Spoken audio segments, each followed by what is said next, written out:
All right, phone lines are open here, and they've already lit up at 514-790-0800 to discuss cars with none other than George Eny. Decades of experience with the Automobile Protection Association, protecting people like you from making bad decisions with your cars. George, welcome back to the program. Good morning, Elias. Nice to be here. Yeah, it's great to have you on. I think our listeners view you as a tremendous resource of knowledge. So let's get this started here. The lines are already filling up. I'm going to start off with Debbie. Debbie's on the line. Hi, Debbie. Good morning. Morning. What is your question for George this morning? Well, good morning to both of you. So I purchased a new Toyota Camry back in October of 2025, the new hybrid, the 2026 hybrid.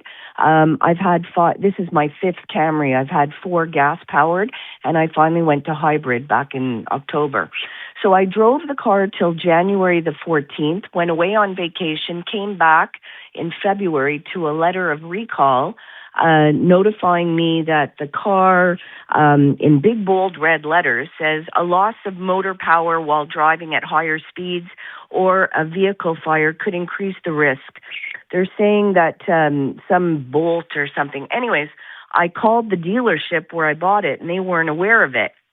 In the meantime, in March, they called me and said, we're putting you in a rental. So I don't have to drive the car, but I'm now in week number 6 of driving around in a rental. And as of last week, the service manager said they still have no update on the fix. He goes, it could be June, July. So I'm asking, what are my options? Is my car, it's sitting in my driveway, still has winter tires on it. I can't drive it. So what are my options? Like, the car is obviously losing value. And apparently they've pulled off the lots across Canada and the U.S. They cannot sell the new Toyota Camry 2026 until this is rectified. George, so this is a big recall. Sounds like a mess, George. What's your take on Debbie's situation? Well, it's a mess for Toyota, but I think Debbie's doing all right. Debbie, you've got a pair of wheels supplied by the car maker, so it's an inconvenience. And most people in a situation like you, when they're waiting for recalled parts, are actually driving their own car and crossing their fingers. So Okay, so in this my particular question case, was, my yes. question is my car losing value by this, or? You could sell that car tomorrow for a lot of value.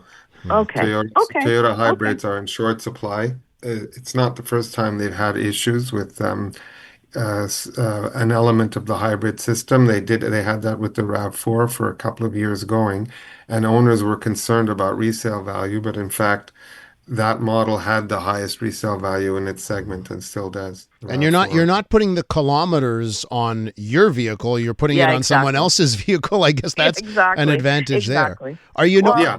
are you So very what reassuring. happens Thank when you. you have an open recall on a current model year vehicle, so like this one, um, uh, there are vehicles that are in transit or that are already at the dealers, and they haven't been corrected, of course, because they were manufactured before the recall problem was identified. So the manufacturer issues what's called a stop sale order. So you can't sell the car as a dealer until the recall problem is fixed. In most cases, that's the way it works. I'm Yeah. astonished that you would call the Toyota dealer. Maybe you were in I don't know what department, parts maybe, because the sales department would know that they can't sell a 2026 with an open Well, they do. recall. They do And now, the but when I service went in department, February, yeah, it's really quite it's a bit of a surprise. I'm just wondering, were you talking to a receptionist or to someone that no, actually no, I sells? went to see my sales manager, my sales person, and the service department manager, and they weren't aware of the recall. Well, that's pretty wild. But So oh well, yeah, so I they actually gave certainly them know a by now copy of it. because I don't think Toyota would allow them to sell it with an open recall. It's interesting because used cars are sold every day with open recalls, and the Hmm. industry has been quite militant about being opposed to having recall repairs. Used car dealers be required to check for an open recall on a used Jo- car. So it happens every day. George? There Can are I many, can I ask you many here, cars on the road with open recalls, unfortunately. George? Let me just ask you because Debbie's in week 6. Is there a week where you say, okay, enough's enough? Like, what if it's week 12? What if it's week 20 where she doesn't have her car? Is there a moment where you'd say, okay, enough's enough here? Well, when you're driving someone else's car, probably not.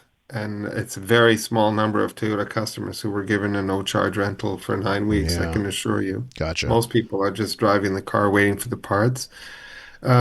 Typically, I mean, it's not unusual that it would take a couple of months for recall parts to either get into the system or for a recall repair to be developed, and then for dealers to start scheduling their customers.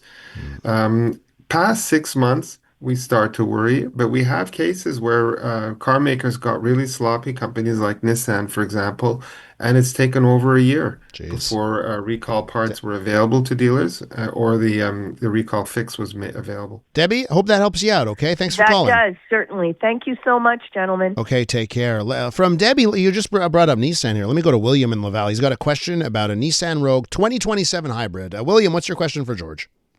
Yes, good morning. George, I'd like to ask you, because this is a totally new hybrid system where the motor acts as a generator for the battery. It's I'm sure you're aware of it. Just like your opinion on what you think of this particular vehicle, because I'm looking in purchasing it in the fall.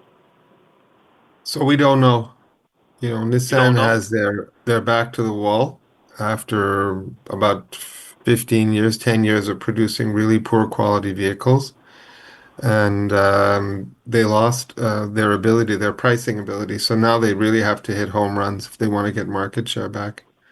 Right, but It seems promising. The last Rogue was problematic. It had an unusual kind of engine where the compression ratio was variable, and it's a poor choice. Maybe the next one will be better. I'd suggest if you're buying a Nissan that you buy the extended warranty that comes with it, yeah. and you buy one that makes sure that you're given a courtesy loaner while your car is in for repairs.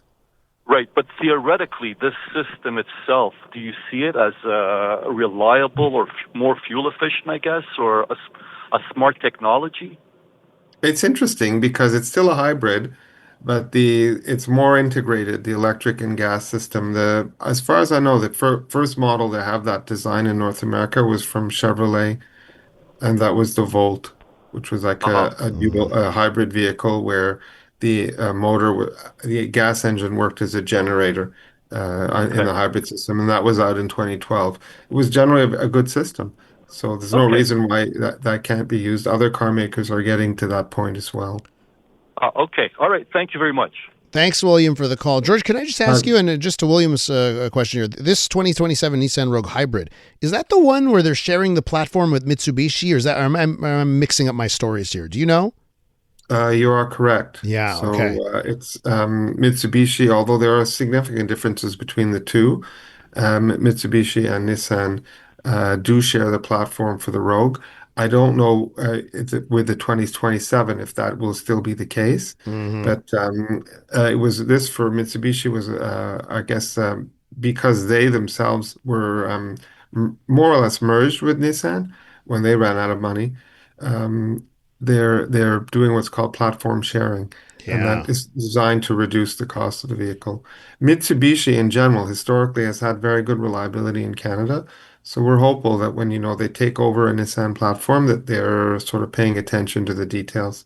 Usually what happens is over time the two vehicles become very similar mechanically even when they look different and they end up performing about the same. We're going to have more So I'm gonna car. have to do my reading on the 2027 and see if in fact the Mitsubishi, which is the Outlander Mhm. PHEV, will stay with its own unique powertrain or if it will adopt the Nissan one. Canadian women are looking for more out of themselves, their businesses, their elected leaders, and the world around them. And that's why we're thrilled to introduce the Honest Talk podcast. I'm Jennifer Stewart. And I'm Catherine Clark. And in this podcast, we interview Canada's most inspiring women. Entrepreneurs, artists, athletes, politicians, and newsmakers, all at different stages of their journey. So if you're looking to connect, then we hope you'll join us. Listen to the Honest Talk podcast on iHeartRadio or wherever you listen to your podcasts. We've got George Eny with us from the APA, the Automobile Protection Association, and we're taking your calls on cars. Let's try and squeeze in as many people as possible. I'll start off this half with Steve, who's been very patient. Steve's in Côte St. Luc. What's your question, Steve? Good morning, gentlemen. My question concerns the 2026 Lexus ES350 hybrid. Is the hybrid gas engine component of this car the new Toyota low-profile short throw piston design that was talked about for 2027?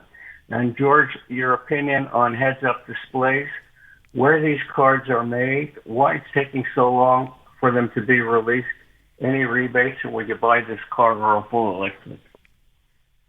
What do you say, So George? overall, the best hybrid technology is Toyota's, and that would include the Lexus.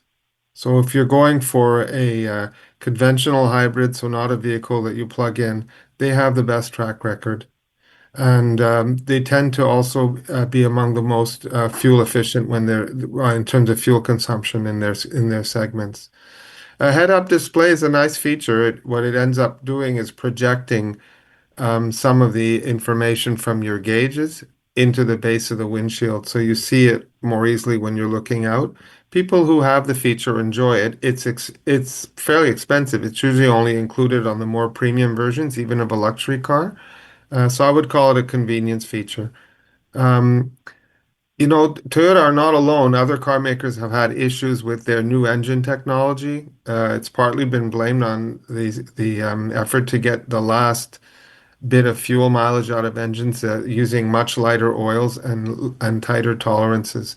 So when the oil is like water instead of like oil, unfortunately, the cushion that it provides apparently is less. In theory, it shouldn't be, but in practice, we are seeing issues. I'm not so concerned about this new model coming out. What I will tell you with Toyota is all of their hybrids are in short supply. The only one you seem to be able to get right now is the Prius. Everything else has a delay of either several weeks or several months, and in some Wow. cases, even more than a year. Okay, Steve? Yeah, just curious to know where they're made. Oh, The Lexus? To my knowledge, I mean, you could look, you can check. Most of them are still made in Japan. I think there's a couple of models made in the US. Okay. And would you buy this car, George? The 350? Yeah, H hybrid.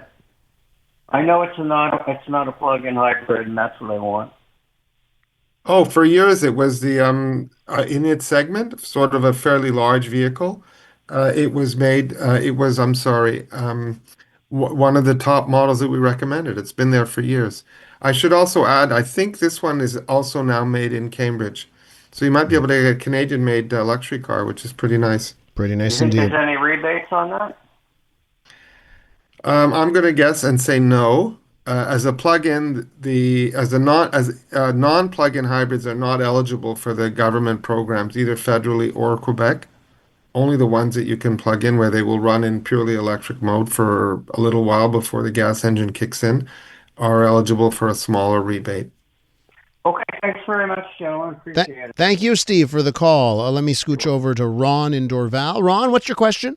Hi, good morning, George. I'm buying a 2025 Toyota Corolla LE, a certified one from a dealer, and they're offering me the extended warranty on rust proofing or rust perforation, I would say. And I know Toyota offers or gives you a 5-year already. Is it worth buying the extra warranty? And is the jobber the road to go? What is the product? Do you know what they're putting on? Well, good question. No, I don't know the product, but Toyota's the one that's going to be applying it. How much are they asking you for? Well, for the 10-year warranty, I think it's about $900. Right. So we have a product that we know is proven in the aftermarket. We have good results with. It generally outperforms dealer-applied rust proofing, and it will cost you about $400 to $500 And that's applied for what's called a aftermarket. basic job. Pardon, on a Corolla for what's called a basic job. That's right. Pardon? It's done outside of Toyota. Yes. It's a jobber outside of Toyota. Yes. Okay, because this one's being applied at the Toyota dealership, but they have a jobber. They supply it via a jobber.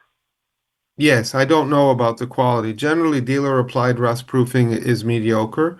Sometimes it's sold with misrepresentations. But this is a slow time of year for rust proofing, and if they're using an outside guy, he's not busy, so he'll probably spend a little more time with your vehicle. Maybe there's a chance it will be done better. Unfortunately, because there's so much variation, we're not able to say which of the dealer-applied rust proofings are better.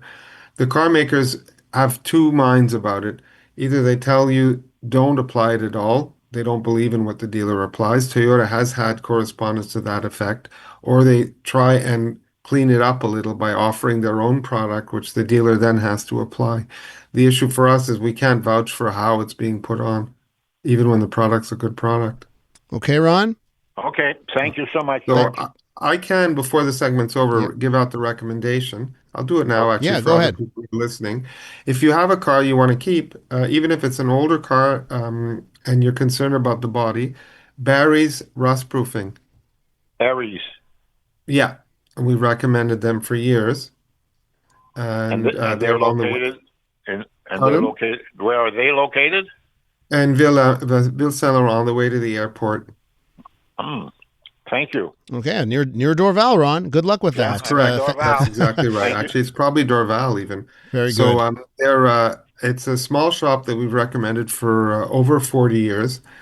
Now on with its second owner, and what they apply is grease. So it takes a little more work to do than an oil spray. They don't drill holes, and they're very thorough. They'll also treat the floor, the carpet underneath where your boots go in the winter, because often when floors rust nowadays, it's from humidity brought inside. It's not coming from the outside. So it's a very thorough treatment, and they'll ask you to, there's the initial treatment's about, depends on the vehicle, but about $500. Oh, that's And then okay. you go back for retouching twice after at 3 years and at 6 years for about $150. Okay, Ron. Be Well, well. that sounds And good. One more thing, too. Yeah. The Toyota Corolla Jazz. I understand it's not a hybrid, but as close to hybrid as possible. The 2025 or 26 Corolla is still an excellent buy.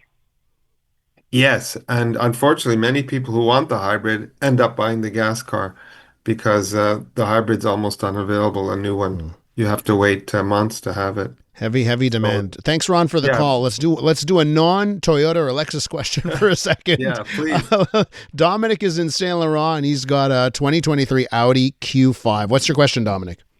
My question is, if I've had problems with the vehicle on the steering wheel column back about 5 years ago, I have a 2013 Q5. Right now, I have 140,000 kilometers, and I've noticed that the steering wheel is starting to seize again. I got it repaired because I had the 8-year warranty under Audi. I recommend that if you get an Audi to get the manufacturer's warranty. And I wanted to know, is this a common problem with the vehicle? Not uncommon. Not uncommon, okay. No. And like when I'm driving it out, is it dangerous to drive the car if it starts seizing on the road? Well, I don't know that it's seizing. I think your power assist is failing. Is that not the case? Yeah. You have an when I'm trying electronic power assist system? Yes, exactly. Yeah, so the impression you have is it gets stiff. Is it like it's seizing? What you're losing is the assist. I don't believe it will actually seize, and certainly you probably shouldn't drive it in that situation, or certainly not lend it to somebody else who's not familiar with it. Okay. You know, And years ago, another- I was involved in a demonstration when these systems were new. Transport Canada rigged a car so that they could turn off the electric power steering. And what they were trying to do is owners were reporting that the vehicle steering was seizing. And that was my impression. So I was driving in a parking lot at a simulated intersection and I thought the steering locked up. But someone like you who's experienced it before realizes that actually it hasn't locked. You're still able to turn the wheel. It's just the effort is much higher. That's But right. it's not a situation you want to be in when you're driving. I mean, you'd want to have that looked at again. And my question. What was my the question- repair the first time? Do you know how much it cost? Well, it was covered under the warranty, so I didn't have to pay for it. They didn't tell me how much it cost. And then what they had told me is because I didn't drive the car with too many kilometers on it, is that the steering wheel column actually rusted. And this Yeah. time it's happening again, but I'm driving the car like I've been putting more kilometers lately, and I don't No, understand why that's you know what? happening When again. when you have low kilometers, they tell you don't drive enough. We have high kilometer cases where they told the customer you drove too much. So I don't believe that either one. I think it's just improperly shielded for the climate in Quebec where there's a lot of salt on the roads in the winter. Dominic, I hope we answered all your questions there. Well, one more last answer that question. you didn't ask, where you can go for the repair. You may be able to find a cheaper repair in the aftermarket. We work with a specialist VW shop that also does Audi. I'm going to give you the name now. It's VAG Service. It's on the South Shore. It's off the island of Montreal, past Saint-Constant. But for a case like this, where it's an expensive repair, it may be worth seeing them, or at least calling to see if there's a cheaper workaround. And my last question, the new Q3 hybrid, what are your impressions on it? And did you get a chance to drive it? I have not driven it. And in fact, our staff I think, are scheduled to drive it later in the year. So I can't really answer your question, but the Q3 in general, it's a very nice performing vehicle. My only concern with Audi is with their electrics and hybrids in the first year out on the market, very troublesome. Okay, Dominic, good luck with your purchasing and your current vehicle as well. George, we have to leave it there. You're a tremendous resource always. Thank you so much for answering our questions here to from our listeners. Well, we had some good questions today. It was a lot of fun. Certainly did. Come back real soon. That's George Iny right there from the APA. I did get a note here from a listener about the anti-rust in Dorval. It's Barry's Rust Proofing, by the way. Barry's is the name of the outfit there. The newest tracks. Let's go.